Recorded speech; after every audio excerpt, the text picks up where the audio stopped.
Is this Linden? Yeah, What are we seeing here? I'm not sure. Not Linden. What was the big? What was the big Celebrimbor. capital of Eregion? Ugh, can't really remember. Oh, I couldn't tell you. This certainly seems to be Sauron in his fair form. You can see the eye, like the flaming eye reflected this in is his eyes Anatar, there. the giver of gifts, teaching him how to forge rings. It is so fine a gift. I learned recently, apparently, Tolkien didn't actually imagine elves as immortal. Like, they will expire, but they're so long-lived that the world will end before, like, they die of old age. Come here. Release him. But yeah, so Celebrimbor was based in Eregion, the area that basically spans from the sea across all the area where the Shire is, and to like the border with the Misty Mountains and like Rivendell kind of area. Ah, the kingdom of the High Elves. Yeah, which is basically ruined now in the end, in like towards the end of the Third Age. Except for the western towers that mark the Grey Havens, the western border of the Shire, Yeah, Mythlond and Harlingen and Forlinden are still kind of kicking around, but the big capital city of there was, whose name I can't remember, it's not Linden, but it's one of those ones was where Celebrimbor was king. Wonderful. And basically, Eregion, because that's where the elf smiths were... Oh, what the fuck? Whoa! Oh, we're further than I've ever played in this game, by the way, now, so... It's gone very Resident Evil, hasn't it? Yeah, these are ghouls. But ghouls spelt in the Tolkien fashion. Oh, do we have an AoE? Tell me we have an AoE. I think we're about to. Unleash a... Oh, yes. X and A. Oh, I hate these thumb movements I have to do. X and A. There we go, yep. We're basically giving the doctor like arthritis. I know. But it's like, yeah, give me like a button and a trigger, sure, but giving me like two buttons to press at the same time is a bit annoying. There are a lot of these things. Yeah. I take it that they die to one hit. It seems like they die to one hit. Yeah, certainly one of the wraith stun things, and we've got our combo up to fucking legendary levels. That's something at least. I love it. But I have a feeling the game might make us die here. That was kind of that was a cool sequence with Gollum and Celebrimbor. Yeah. Like, I like that we're exploring his past that way as well. Yeah, I mean, they're presenting Celebrimbor as like a flawed, nuanced character, which Tolkien rarely presents elves that way. Tolkien rarely presents any, as we said earlier, many characters that way, really. Other than Boromir, Denethor, and Gollum. Not really. Yeah, most of his characters are fairly, much like a lot of characters in the mythologies he draws from, are fairly black and white heroes or villains.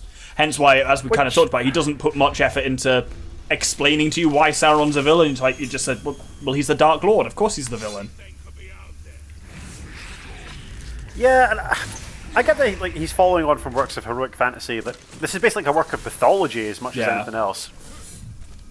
And like mythology requires that people just do things for the right reasons because they're heroes, and that's what heroes do. Yeah, like it's interesting that you talk about the idea that he had fairly early on that because of Gollum the quest fails. It's interesting how much that fits in with a lot of like the Norse stuff, because that's a really so there's 4 chapters to Wagner's Ring, certainly, that all draw, as I say, one way or another from Norse myths, and one of them is called Siegfried, and it follows the story of Siegfried, who tries to basically fight against the dragon Fafnir and just fails and dies. Is it Siegfried who tries to rescue his wife from Fafnir? Brunhilde, yeah. Brunhilde is like the best name ever for a German woman. Yeah, and he just full on just fails. He just doesn't do it, and the saga of Siegfried ends with Siegfried's death. And so it doesn't surprise me a huge amount that Tolkien very much courted the idea of the quest ending in failure. There's a lot of connections with like Norse mythology and things. Whether Tolkien himself acknowledges it overtly or not, there's lots of connections that I really like. Because let's face it, Vikings are cool. And in fact, one thing that we noticed in... Spoken like a true player of Spaceballs. Yeah, you know it. One thing we commented on when we watched the Ralph Bakshi animated Lord of the Rings movie is that Boromir, he's a Viking. Like, he turns up to the Council of Elrond, Yeah. he's got a horned helmet, and it's like, oh, so he's a Viking then. Which Vikings famously never wore. But moving In on. popular, like, consciousness. Yes, no, absolutely in popular culture. I'll give you that.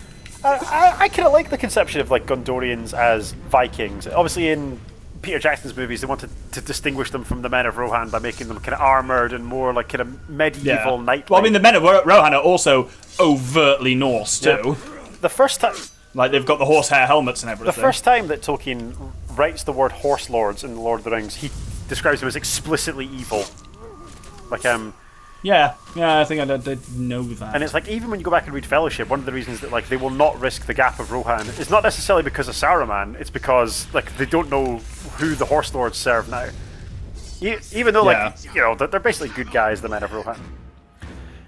I like the depiction of them in the Ralph Bakshi film as like they're more like Hunnic cavalry, like Eastern European cavalry, or like Mongolian cavalry rather than like Vikings. Yeah, whereas I guess in they've got to get the Norse stuff in somewhere in Jackson's one, so they go for it there. Yeah, I mean, like, which makes sense as well as a choice. I mean, the Men of Rohan are like some of my favorite races or like factions in any piece of fiction. I love Rohan. I love the way it looks. I love the characters. I love their names. All of it is really, really cool to me. In fact, we've discussed this before, but probably my second favorite Lord of the Rings character after Gandalf is King Theoden. And one of very few just overtly good characters who dies in Lord of the Rings. Possibly the only one. Yeah, he may be actually. What was... Like, I was thinking about that. I'm always a little bit surprised by how few characters die in Lord of the Rings that don't either deserve it or come back. So I did a bit more reading about Theoden. So like, Theoden is based on a king of the Visigoths called Theodric. So like, Theodric, the historical king, was like king of the Visigoths in like the 5th century, and he joined an alliance to fight off Attila the Hun in about the same period. And his cavalry is the only cavalry that's ever been known to defeat Attila the Hun in the open field. Wow, that's something. It's quite an achievement. If you know anything about Attila the Hun, beating that guy in battle, that was kind of a big deal, because he was basically invincible.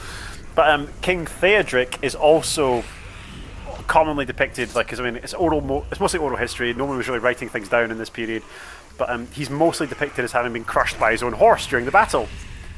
So like he led his men to That was apparently a surprisingly common thing, though. Like, not common, but not as rare as one might hope. It was certainly a thing that happened, was people being crushed by horses.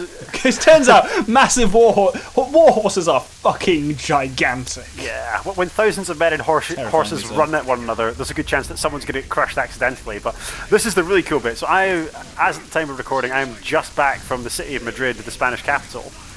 And because like the Visigoths lived in what is now modern-day Spain, there's a statue of Theodric on top of the royal palace in Madrid.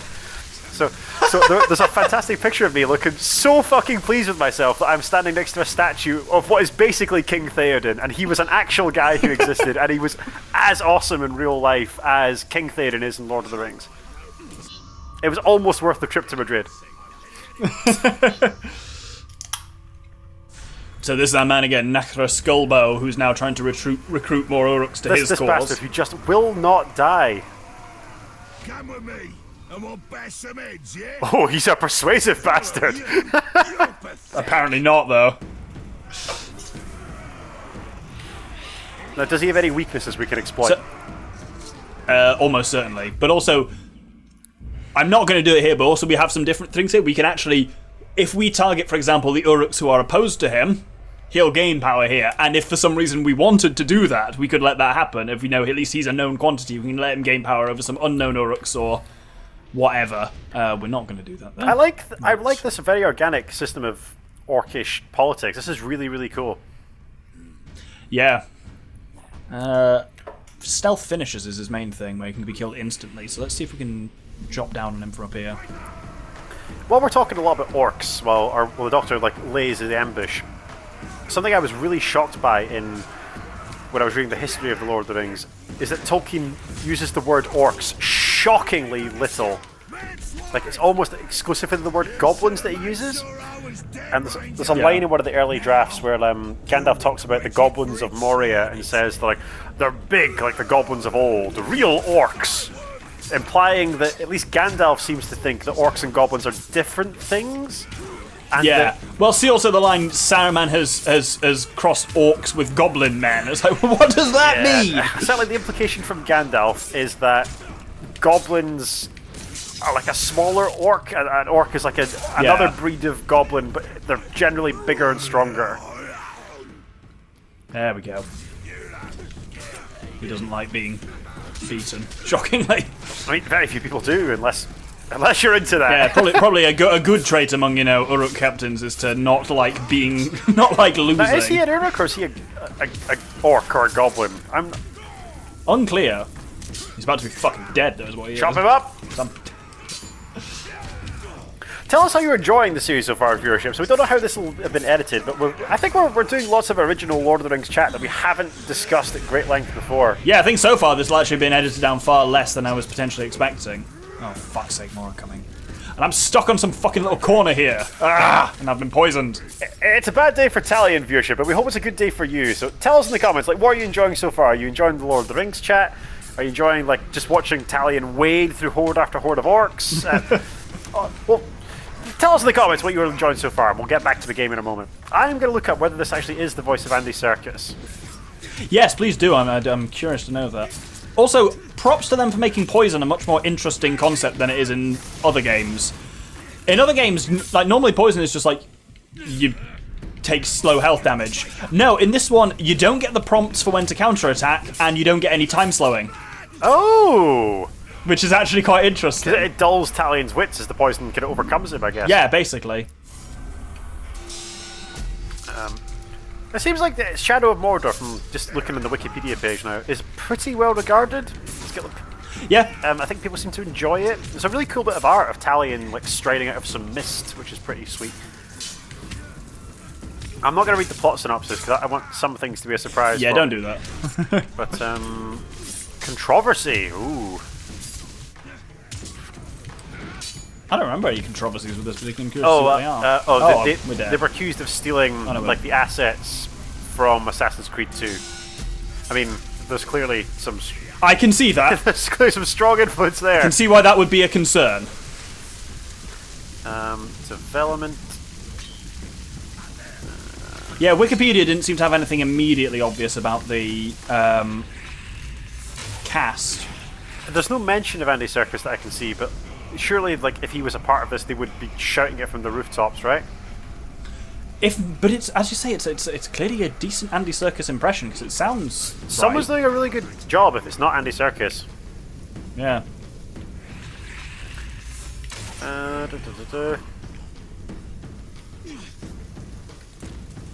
Shadow of War is the sequel, right? Yeah. Here we go. Oh my god! What? So it's not Andy Serkis. So Shadow of Mordor's Gollum was motion captured and voiced by veteran voice actor Liam O'Brien.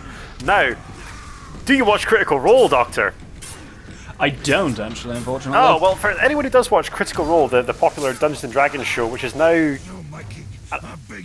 Oh, let this play out. Yeah. I'm worried he's going to escape again here, the prick. Nope, kill him. And kill. I could have interrogated him, but I want this guy fucking dead. He's been pissing me off too long. Or is he dead? I think they can come back quite a few times. He fucking better be. I'm going to turn his corpse into spaghetti. See, here it overtly says he was slain, whereas last time it was like, he was embarrassed at a feast. Whereas this time it's like, he's fucking dead. Well, for now. Oh, strengths and weaknesses. His weaknesses is he's a fucking corpse. Anyway, sorry, go on. So Liam O'Brien is one of the cast members of Critical Role. So I'm actually really familiar with his work. He's a really cool guy. He's a really very talented voice actor. Clearly, he can do a bloody good Andy Serkis. I'll give him that. Yeah, it's just rad that he's popped up here. There's a nice overlap between. There are many overlaps between Dungeons and Dragons and Lord of the Rings, but it's nice to get. Really? Are there? Shocking. Yeah. Oh, we got to the next tier of shit here. That's why I wanted to do a power struggle, because that gets us to... So experience we use to actually unlock powers, but power, confusingly, is what unlocks like the subsequent tiers of this. Oh, I see. So we could have lots of experience and have all these upgrades, but then still be stuck on the first tier. Which I kind of was, which is why I've got 3 ability points to spend, because Nice. I've actually wanted to save this up for stuff that's a bit more useful. Oh, bow pinned at Ulrich's legs will pin him in place. But why wouldn't we just shoot him in the head? You know one of the best things. You know what's better than pinning someone in place? Killing them. Yeah. Why is that locked? Oh, that's locked behind plot. That's his shadow strike.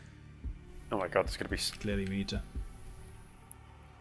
Oh, that's cool. Let's do the last chance. I mean, it's quite situational though. What's the one to the left? Double hit gain on. Oh yeah, that's really good. They have this upgrade. Yeah, let's go for that. They have that upgrade in the Batman Arkham games. It's very powerful. Yeah. That might be occasionally useful. Like, those last chance ones can be like to completely turn the tables. There could be quite cool. Right, so now I've done that power struggle. Let's head on with the story. So what options have we got? We've got Ratbag's Hunger for Power. We have got Gollum again over there, and we've got Amman over there. I'm going to go see what Ratbag's up to and follow this one a bit. Why not? Because I think we get more ability to influence Uruk politics by doing the Ratbag chain of quests a bit more. So you have greater knowledge than I do of the Elder Days, Doctor. So like the events of the Silmarillion and the ancient history of Middle Earth, really. How does Sauron create orcs? Because like I know there's the line in Melkor creates orcs, and it's not too dissimilar to the line you're about to quote from of how they are tortured elves. Oh. Is how Morgoth creates them first in Angband. Not Angband. Is it Thangorodrim at that time? I don't know. It's been a while. I dipped back into Silmarillion for this, but only a certain amount, because you lose your damn mind if you dip too far back into that. Well, something that I didn't realise, when Tolkien sat down in 37 to write The Lord of the Rings, he'd already written the Silmarillion. Mm-hmm. It wouldn't be published until after his death, I think, but it was already written when he sat down to write it. So he knew who Morgoth was and who Elendil was, and he knew about Beren and Luthien and all these characters. But like, it's worth knowing that the crucial thing with the Silmarillion is it does not read like a fantasy book. It reads like a textbook describing these events. Like, it does a very zoomed out historical description of events rather than being in any way like an over-the-shoulder story. It makes it all the more... It's not a story, it's a description. And I say that knowing full well how descriptive Lord of the Rings is. We better hurry. It makes it all the more fascinating to me that like he wrote the Silmarillion like a work of history, basically, right? Yeah. But, like, it starts the Lord of the Rings completely blind, making it up as he goes along. It's unthinkable that anyone would write this to me, but all the more remarkable that Tolkien did, I suppose. Yeah, in the way he wrote it is just, as you say, nothing shy of fascinating. Yeah, we criticise Tolkien a lot when we're doing these like things, folks, but we love his work. Like, please don't let that be in doubt. Like, yeah, if we didn't, we wouldn't be doing this. And oh, here we go. Brog the Twin. Talks like you. Oh, I wonder if he's got a brother. Oh, I really, really hope that like his brother comes after us if we kill him. Please kill him. It's gonna be a bit of a Grendel situation, yeah. I'm concerned. That's a good like mythology reference there, Doctor. Like, what? Certainly appropriate to this to be quoting Beowulf, Yeah, will I explain that while you massacre these bastards? Yes, please do. I've not got a lot of brain space at the moment, so that would be great. So, in Beowulf, the very early work of like medieval literature that we spoke about. So Beowulf is a great Viking hero, basically, and he's got to defeat a monster called Grendel. So Grendel's like I think Grendel's actually a direct inspiration for Tolkien's word for troll. Grendel is described as a certain word, and then Tolkien uses that word elsewhere in a draft of the Lord of the Rings. But anyway, Grendel's a monster that Beowulf has to slay, and he does. He goes to Grendel's lair and he defeats him. And then, in revenge, Grendel's mum comes around and massacres much worse. massacres all of Beowulf's men. So it's literally a case of like, you mess with my precious boy, I'm gonna fuck your shit up. It's like you get. It's interesting. Sorry, go on. You get a fight at school, and then like that person's mum comes to your door to complain. Yeah, it's interesting that so Beowulf also does kind of what we talked about earlier. When I was like Scandinavian or like Norse fiction and mythology doesn't really shy away from like good guys dying.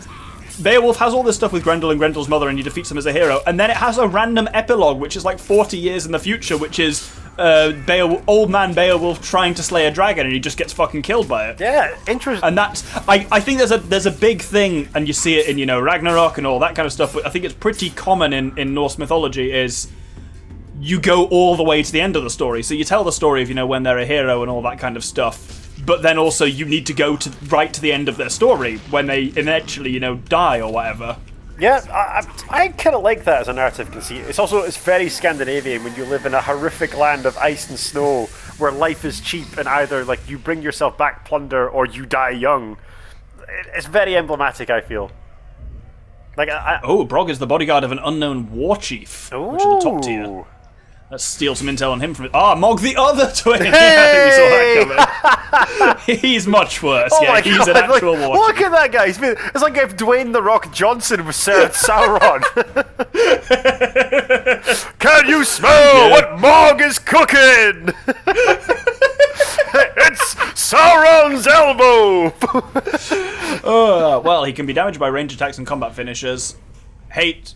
Why becomes enraged? Enraged is probably not good, because I was going to say this hate of Caragors seems like a weakness rather than a strength. Now, I did see that when they become enraged, the previous guy, Arrow Skullface, wherever Skullface this was. corpse in the bottom right there, he's gone. Yeah, Skullface seemed to have more health when he became enraged. He was more aggressive, more powerful. Now that's what I call teamwork. Yeah, we certainly at some point get a power to actively basically turn orcs and uruks to our side, What about our deal? rather than just getting intel from them. At the point where you interrogate them, you can basically have them work for us instead. I kind of like Talion's implicit arc here that the more he fights to get his family back or get revenge, the more compromises he's got to make. He's directly cooperating with orcs and wraiths and orcs and elves and Gollum of all things. Yeah. Once the war chief hears of my victory. Is this how you prove you've killed someone as an orc? Then you fucking cut their ear off? Jesus. Maybe. A backstabbing bodyguard. I really like Ratbag. Well, you can thank Dan Abnett for that by the sounds of it, so... There's a lot about this game that's making me, really endears me to it. Yeah. Is it fair to say this is the first proper AAA title that you and I have, engaged with, Doctor? Is that fair to say? Are we sure that Dawn of War wouldn't be... yeah, I mean, yes, in the modern sense of AAA, as in, this is a kind of, big 3D game which is done by a big studio and released on all the consoles, yes. I think Dawn of War was a big game at its time, but Dawn of War was a different genre, and before that was really a thing. So, yes, in that sense. So Ratbag has... He's taken his spot, yeah. He's our man, basically. He's our man, yeah. And basically, I think eventually we get the ability to create more of our man. I hate that phrase. Why did I say that? But there we go. If only we had the ability to create more men, like fucking Saruman. If only we could cross orcs with goblin men. Jesus Christ. I fear for my life every time I see an image of Dwayne "The Rock" orc. Right, I'm going to call a quick comfort break. Yeah, and to refill his grace. Whilst the Doctor refills the Emperor viewership, if you're enjoying this content, we put a lot of time researching this. I'd say you. I basically just got this game working on Steam, which took about 10 minutes, and then... Alright. And then there we are. To rephrase, you've done most of this research. I spent a lot of time researching this. We would love for this to go as far wide as it possibly can.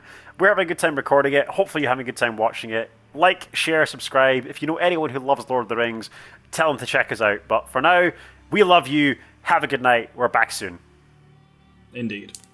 I don't know why I said indeed. You always say that. You could never let me have the last word. It's because I feel like I should chip into it, but you flow it much more naturally than I do. So I'm like, yeah, what he said, basically. So.